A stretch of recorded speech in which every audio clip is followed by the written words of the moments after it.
শীত আসলেই তো মানুষ এটা সেটা পিঠা বানিয়েই থাকে, তাই না? আমার আজকে কেন জানি মনে হয়েছিল পাটিসাপটা পিঠা খাওয়ার কথা। পাটিসাপটা পিঠা এত পছন্দ করি, কিন্তু পাটিসাপটা পিঠা এই যাবত আমি কখনো বানাইনি। আজকে আমার ইচ্ছা হয়েছে পাটিসাপটা পিঠা বানিয়ে খাবো। তো ইউটিউব থেকে একটু যতটুকু পেরেছি নলেজ নিয়েছি, নিয়ে নিজের মতো করে একটু বানালাম। তো ভাবলাম আপনাদের সাথে একটু অল্প অল্প করে শেয়ার করি আর কি। পিঠা বানাতে এসে আমার কাছে মনে হইতেছে এই পিঠাটা আমি আগে কেন আরো আগে বানাই নাই, মানে এই পিঠাটা আমার কাছে সহজ মনে হয়েছে আর কি। উপাদানগুলো একদম ঘরেই থাকলে মানে বানাতে বেশি একটা সময় লাগে না, সহজ মনে হয়েছে। এখানে চাউলের গুঁড়া 2 কাপ নিয়েছিলাম আর আটা নিয়েছিলাম 1 কাপ। নিয়ে এই যে একটুখানি গুঁড়া দুধ দিয়ে তারপরে মিক্স করে নিচ্ছি। কুসুম কুসুম গরম পানি দিয়ে এই মিক্সারটা করতে হবে। মিক্সারটা করা যদি ভালো হয়, তাহলে ওই ব্যাটারটা যদি ভালো হয়, তাহলে কিন্তু পিঠার উপরের যে লেয়ারটা ওটা ভালো হবে। দেখতেই পেলেন, আঙ্গুলে নিয়ে একটু দেখে নিচ্ছিলাম যে ব্যাটারটা হয়েছে কিনা। আঙ্গুলে নিয়ে দেখলেই বোঝা যাবে। ব্যাটারটা বানিয়ে একটু রেস্টে রেখে আমি এই চুলার পাড়ে চলে এসেছি। চুলার পাড়ে আমি আগে থেকে এখানে দুধ জাল হতে দিয়েছিলাম। দুধটা যখন জাল হয়ে আসছে তখন এখানে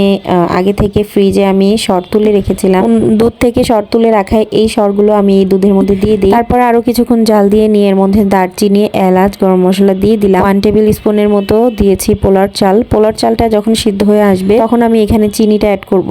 খানিকটা লবণ দিয়ে দিলাম। এরপরে হচ্ছে যখন পোলার চালটা সিদ্ধ হয়ে আসছে তখন এখান থেকে দারচিনি, এলাচ মশলাগুলো উঠিয়ে ফেললাম। তারপর আমি একটা ঘুটনির সাহায্যে এটা ঘুটে নিচ্ছি। পোলার চালটা যেন একদম মিহি হয়ে যায়, এই জন্য ঘুটনি দিয়ে ঘুটে নিয়ে এখান থেকে একটুখানি ব্যাটার নিয়ে আমি একটু চাউলের গুঁড়ির সাথে মিশিয়ে নিচ্ছি। আর এই মিশিয়ে নেওয়া চাউলের গুঁড়িটা আবার এই দুধের মধ্যে দিয়ে দিব। এতে করে কিন্তু দুধটা একদম ঘন হয়ে আসবে। আর এটাই একটা খিরসাতে পরিণত হবে। নামানোর আগ মুহূর্তে আমি আরো একটু গুঁড়া দুধ দিয়ে দিচ্ছি। গুঁড়া দুধটা দেওয়ার পরে আমি এখানে পরিমাণ মতো চিনি দিয়ে দিচ্ছি। চিনিটা আমি সবার শেষে দিচ্ছি, দেখতেই পেলেন। তারপরে আমি এখানে দিয়ে দিব খেজুরের গুড়। পিঠার ভিতরে যদি খেজুরের গুড়টা না দিই বা গুড় জাতীয় কিছু না দিই, আমার কাছে স্বাদই লাগে না। চিনি এবং গুড় দুইটা অ্যাডজাস্ট করে দেই, এতে করে আমার টেস্টটা বেশি ভালো লাগে। এরপরে শুধু নেড়ে চেড়ে নিব। নেড়ে চেড়ে এটা মিক্স করে নেওয়ার পালা। তারপরে যখন একদম শুকিয়ে আসবে, অনেকটা ঘন হয়ে আসবে, তখন নামিয়ে নিলাম। খিরসার তো রেডি। এখন হচ্ছে মেন যে পিঠা বানানোর প্রসেস, সেখানে চলে যাচ্ছে। আমি ফার্স্টে ফ্রাই প্যানে আগে তেল ব্রাশ করে নিচ্ছি। তেলটা ব্রাশ করে নিলে কিন্তু পিঠাটা নিচ দিয়ে লেগে যায় না। আর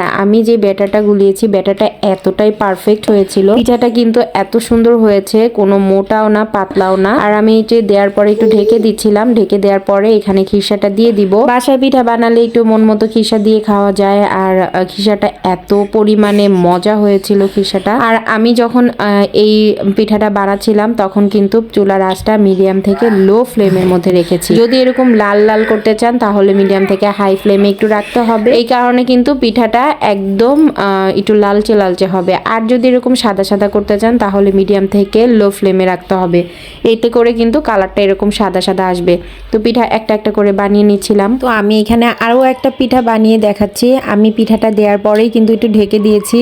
ঢেকে মাত্র 2 থেকে 3 সেকেন্ডের মতো রাখার পরে যখন উপরে লেয়ারটা একদম হয়ে হয়ে আসবে, তখনই কিন্তু আমি খিরসা দিয়ে তারপর পিঠাটা বানিয়ে নিই। একে একে সবগুলো পিঠা আমি এরকম করে বানিয়ে নিচ্ছিলাম। সবগুলো পিঠাই অনেক বেশি সফট হয়েছিল।